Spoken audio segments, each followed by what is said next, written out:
You're listening to Mr. Credit on San Diego 1700 with local credit expert Derek Evans. Now, live in studio, Mr. Credit.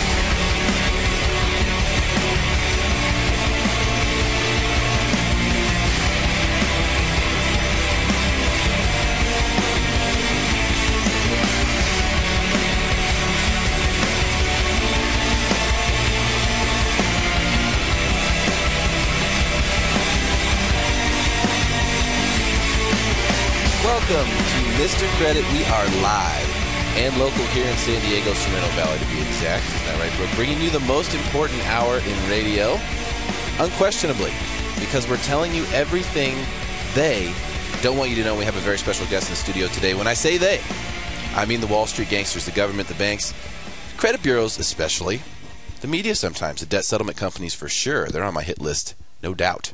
Healthcare industry or anyone else who's trying to get at your hard-earned money by deceiving you or getting you to spend your money unwisely. Visit MrCreditRadio.com if you want to contact me. Send me an email. Or do a Facebook search for Mr. Credit and you will find me there. I will add you as my friend. There is no nose too high in this world. So, quick story before I get to the Padres. This is a breaker. I mean, this is a big one. 32,000 shares on Facebook with this story. The Titanic sunk by a steering mistake, author says. This is from London. So this is, remember, the Titanic actually sunk in 1912. And supposedly, according to this author, was a basic steering error and only sank as fast as it did because an official persuaded the captain to continue sailing. This is what the author said in an interview that was published on Wednesday.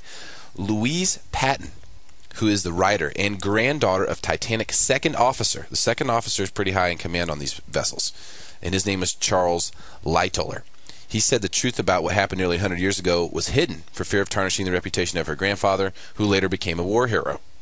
The most senior officer to have survived disaster, that's the guy who was the grandfather of Louise Patton, covered up the air in 2 inquiries on both sides of the Atlantic because he was worried about that it would bankrupt the ill-fated liner's owners and put his colleagues out of a job. So they could have, this is what she said, they could have easily avoided the iceberg if it wasn't for this blunder. Could have easily avoided it. 32,000 shares on Facebook. That's the biggest one I've ever seen for any Yahoo story. Craziness. What I love about this, you know what I love about this. Truth will set you free, folks. This has been on people's back. I mean, think about that. Thousands of people died here.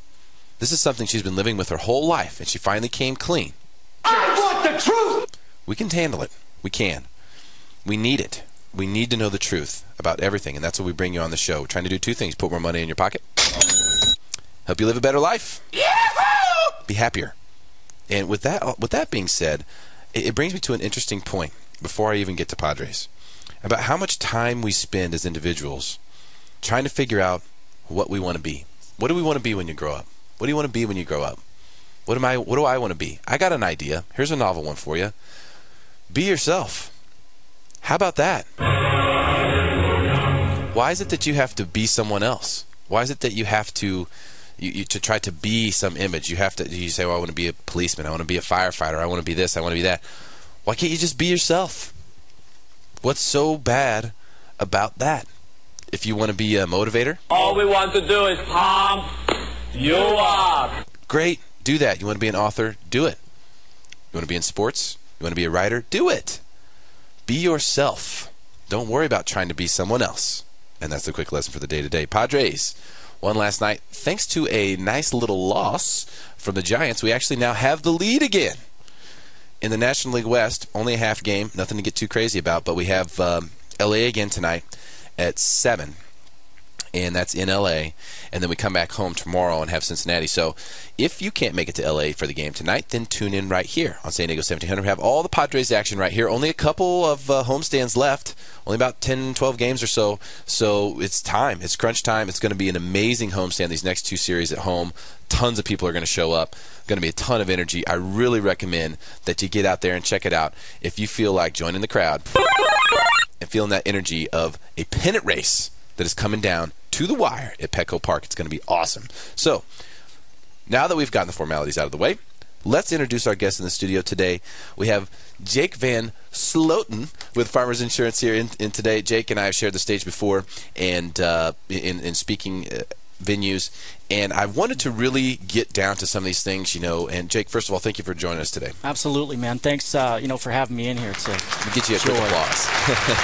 That's awesome. Well, first of all, is this your first time on the radio? Absolutely, yeah. Okay, how are you feeling right now? Oh, it's great. I'm excited, man. Are you? All right, absolutely. Sweet. Yeah, you should be. I mean, this is, the goal of the show. We want to tell people the things that they don't want you to know. And you've brought some amazing stuff in here today. I'm really excited to talk about it because people think, in fact, there's a cliche, it's as boring as an insurance seminar. There's that out there because people think insurance is boring. Sure. However, the thing that people don't realize is how important it is, and there's a lot of tricks out there. There's so many commercials, save money on insurance. And what's funny in the conversations I've had with you is that in the majority of cases, almost everyone is underinsured. A lot of people are exposed. A lot of people think that they're fully insured when they're not, and we're going to get to all of those tidbits as we go through here. But tell us a little bit about yourself. I know you've got a background. You've done a lot of things in finance. Tell us how you got to where you are right now. Sure. Yeah, I started out, I graduated from college, Notre Dame Dana Moore University, where I played soccer for 4 years back in 2003, and, dabbled in the mortgage business a bit. Worked at Countrywide for a while, and about, Countrywide, whatever happened to those guys? I don't know. I still Bank of America now. I got a bunch of friends that still work over there. But oh, really? Yeah, but it was a fun business. Good, taught me a lot. It taught me so much about, a lot of in that business it was a little bit different. Things came to you fast, and being out of school, getting into a business like that, it was fun. But I decided at one point to get into insurance about 3 years ago.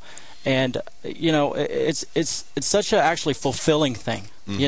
Like you mentioned, a lot of people that come to me, they don't know what they have. The only thing they really care about is price, right? What's the payment? Yeah, what's the payment? How much is it going to cost me? Can you save me money? I mean, every commercial we see from, Geico, Allstate, and all these big companies that are doing a lot of this advertising is, hey, save an average of $480, a year. And so everything's focused on savings. And so, And let me stop you there. Go ahead. Because I always have to question the motives. It's interesting to me if one insurance company is saying, well, we'll insure you for this coverage for this much money, and then the next one says, well, we'll do the same thing for less money. That kind of doesn't make sense to me. So typically when they're saying you're getting these savings, I don't know what the fine print says, but are we talking about the same policy? And that's where my question comes in, because if you're getting less coverage, of course it's going to be cheaper. Absolutely, and I think that's the thing that's never really mentioned on these things. And there's so many different limits you can choose from on an insurance policy. And so, for example, I wanted to come in today and just talk about a term that's common. I hear every single day. People call into the office, and for example, we'll talk about auto insurance, right?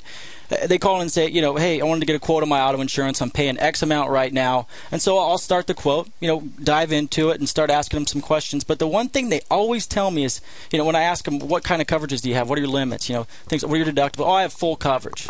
Okay. And I always stop them right there because I personally feel, and maybe people can disagree with me, but that there is no such thing as full coverage in the insurance business. What happens? So what you mean full coverage? People think that if I have full coverage, that means I'm fully covered. It means everything's covered, no matter what happens.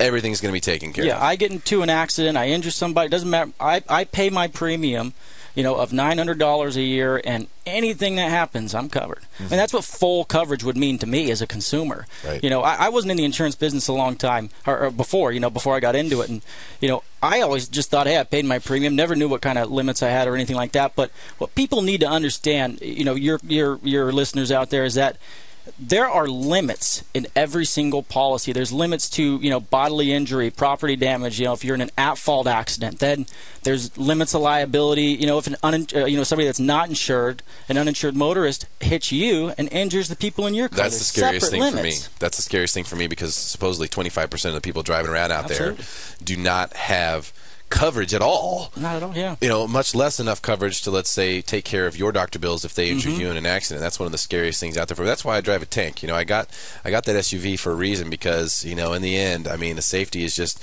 I'm scared out there, man. It's scary. So I get what you're saying there, and I really want to dive into that because this is what they don't want you to know, because I know there are many, insurance companies and agents and call centers out there and all these places that are advertising that'll tell you, yeah, you have full coverage.